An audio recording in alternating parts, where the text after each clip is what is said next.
Bonjour et bienvenue dans ce journal. La campagne d'hiver des Restos du Cœur a été lancée lundi. L'an passé, ce sont 11 620 personnes qui ont été accueillies dans les 13 centres du Val d'Oise. Des centres que l'on retrouve dans les grandes agglomérations, mais aussi à la campagne. À Magny-en-Vexin, par exemple, des bénéficiaires viennent d'une trentaine de communes alentours chercher leur colis alimentaire. Regardez, c'est un sujet signé Johan Bensoussan. Sans emploi, Nadine élève seule ses 3 enfants. La première année, elle dit avoir eu un peu honte de franchir la porte des Restos du Cœur. Cette année, elle entame sa 2e campagne, une nécessité pour joindre les deux bouts. Ça vous va, ça? Les 2 sacs, là, j'en ai pour jusqu'à dimanche à peu près. Après, je reviens lundi, parce que financièrement, je peux pas. Et lundi, on en a encore à peu près jusqu'à vendredi. Ça dure à peu près une semaine si on fait attention. Dans la file des bénéficiaires qui attendent leur tour pour remplir le caddie, des retraités, des femmes seules ou encore des travailleurs pauvres.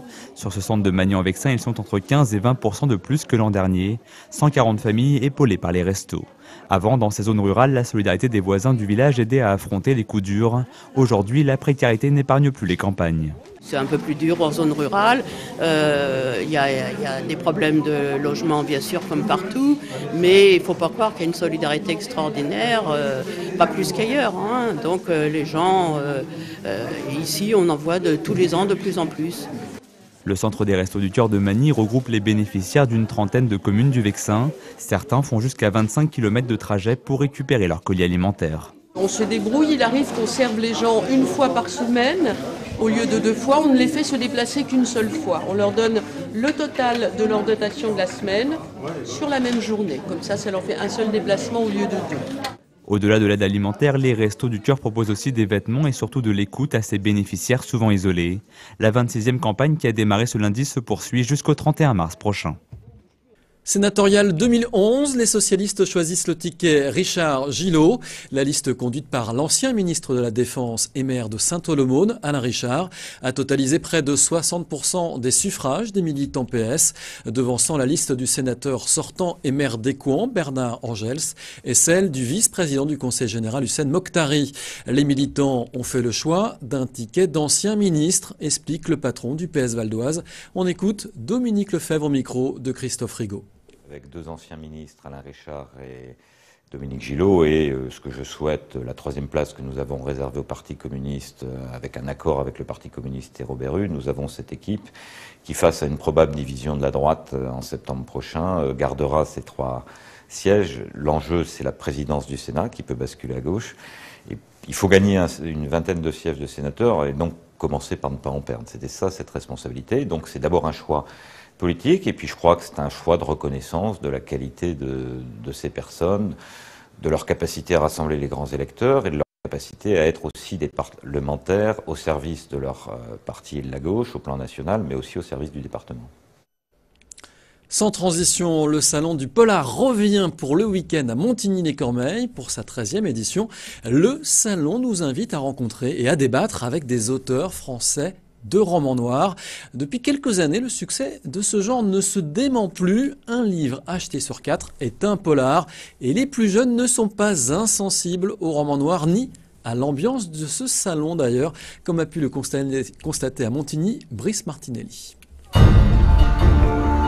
Au salon du polar se trame une drôle d'histoire. Et l'idée, c'est donc de faire la liste de tous les indices. Vous allez faire votre enquête et vous allez revenir me voir pour essayer de trouver la solution. La police scientifique est sur le coup et les détectives en herbe comme Lina ont enfilé leur costume d'experts. Il y a des somnifères, il y a du champagne et il y a un corps à côté de la table. Donc c'est peut-être qu'on l'a empoisonné ou quelque chose comme ça.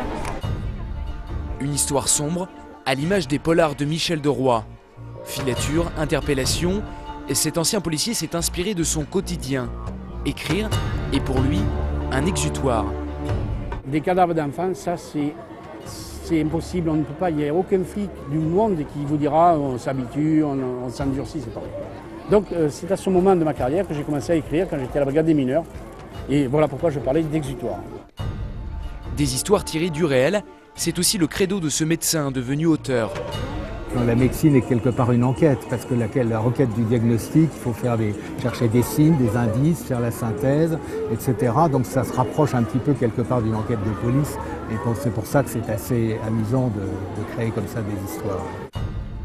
Aujourd'hui, le polar est sorti de l'ombre, du purgatoire des livres achetés sans réfléchir.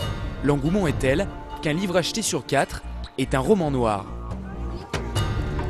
Ça intrigue énormément les gens. Je crois que les affaires criminelles, toutes les affaires, c'est le quotidien et ça intrigue énormément les gens parce que c'est à la fois très loin et très proche de soi.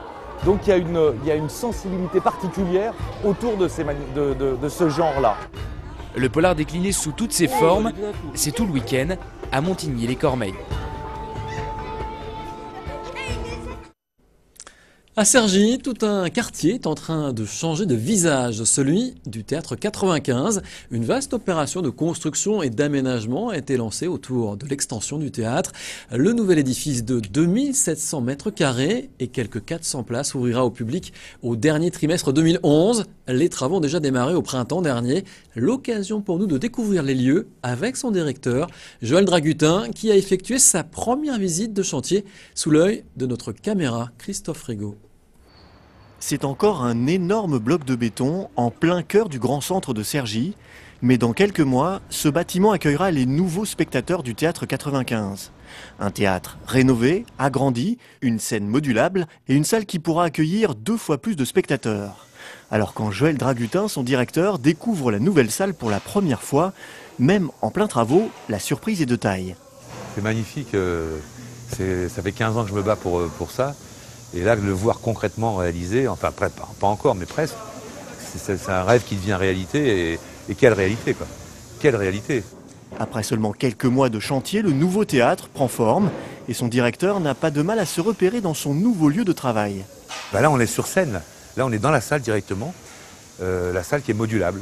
Donc en fait, il y a des gradins qui peuvent être de part et d'autre. Et en fait, on peut être dans une scène frontale comme ça, ou on peut être de l'autre côté, puisque la salle est totalement modulable. C'est le carré en fait magique dans lequel en fait on peut organiser la salle comme on veut, avec une hauteur de sous-grille très haute. Vous voyez que ça monte à 16-17 mètres. La construction de cette nouvelle salle de 400 places vient en extension de l'actuel Théâtre 95, qui lui sera rénové. Un atrium vitré viendra relier les 2 bâtiments. C'est par là que le public va rentrer, donc, si vous voulez. Ici, le public va rentrer par là. Et pourra choisir d'aller dans l'ancienne salle ou la nouvelle. Au-delà du théâtre, c'est tout un quartier qui se transforme. L'avenue Bernard Hirsch, la rue du Verger et le boulevard de l'Autil font actuellement l'objet d'une vaste opération de réaménagement. Autour du théâtre, des habitations, des commerces, des restaurants ont déjà fait leur apparition. Le Théâtre 95 deviendra alors le pôle d'attractivité de tout un quartier, un symbole qui n'est pas sans déplaire à Joël Dragutin. Le nouveau théâtre va devenir un peu l'âme vivante de ce quartier, puisqu'il sera ouvert tard le soir, il y aura aussi une cafétéria, il y aura tout ça. Et pour moi, c'est très important parce que ça veut dire que ce théâtre qui, jusqu'à maintenant, n'avait jamais vu d'habitants autour de lui, ce qui est quand même très rare pour un théâtre, va être animé. Il y aura des cafés, des restaurants, des habitants, et tout ça, c'est des spectateurs, quoi. Pendant la durée des travaux, les spectacles du Théâtre 95 se dérouleront hors les murs dans plusieurs communes de l'agglomération de Cergy-Pontoise. L'inauguration est prévue pour le dernier trimestre 2011. Et sachez que le directeur du Théâtre 95, Joël Dragutin, sera l'invité de l'émission Paris 360, le MAG, coproduite par VOTV, la télévision du Val d'Oise, avec Énergie Paris, donc à voir sur la chaîne Capitale, Énergie Paris, canal 23 de la TNT, émission à voir aussi samedi à 10h, donc sur Énergie Paris, rediffusée bien sûr sur VOTV et disponible dès samedi sur vonews.fr. Allez, on termine ce journal avec la suite de notre série sur le luxe en Val d'Oise avec ce soir les limousines américaines de Daumont. Regardez, c'est un sujet signé El Hadji Colli et Adrien Hilbert. Voiture de rêve et objet de convoitise, la limousine, Fabrice Costello en a fait son business. Il y a 14 ans, il s'est lancé le premier dans cette entreprise un peu insolite.